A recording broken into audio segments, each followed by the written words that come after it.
अगर हाथी में भगवान के दर्शन हो सकते हैं तो इंसान में क्यों नहीं। एक व्यक्ति इस प्रवचन को सुना और अगले दिन वह पंडित के पास पहुंच गया। उसने कथा बंद करवा दी। देखिए, बाहर की आंख सबकी खुली है, पर भीतर का नयन खोलने के लिए ना कुछ ज्ञान की आवश्यकता होती है, क्योंकि अज्ञान के अंधकार को अगर मिटाया जा सकता है तो ज्ञान के प्रकाश से, और ज्ञान बिना परम शांति का अनुभव हो नहीं सकता।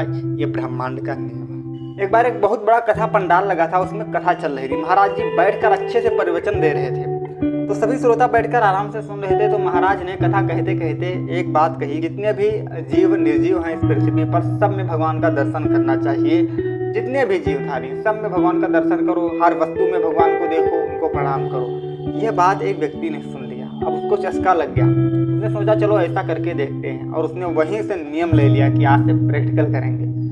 अब वह जो भी चीज़ मिलता सब में भगवान का अंश मानकर उनको दर्शन करता, उनको प्रणाम करता।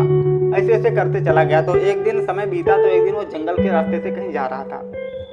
तो रास्ते में उसको एक व्यक्ति मिला, उसको सामने आया और कहने लगा कि महाराज उधर मत जाइए, एक हाथी पागल हो गया है, वो दौड़ा दौड़ा आ रहा है, आप जाएंगे तो आपको मार भी सकता है, उधर मत जाइए। वह व्यक्ति कथा सुना था, तो उसने कहा कि मैंने कथा में सुना है, सत्य है बिल्कुल, कथा थोड़ी झूठी होती है कि भगवान का दर्शन करो, भगवान सब में होता है, जीव निर्जीव सब में होता है, तो उसमें भी भगवान है, तो मुझे क्यों मारेगा। चल दिया, बात नहीं मान। अब जैसे आगे गया, हाथी उसको मिला, हाथी ने इसको उठाकर फेंक दिया। अब इसकी सोच को बहुत बुरा प्रभाव पड़ा। अब यह मन में ठान लिया कि ये क्या हुआ, और ये गुस्से से अगले दिन फिर कथा पंडाल में पहुंचा। कथा समाप्त हुई, पंडित जी से मिला और कहने लगा कि ये कथा आप बंद कर दीजिए, क्योंकि आपका प्रवचन झूठा है।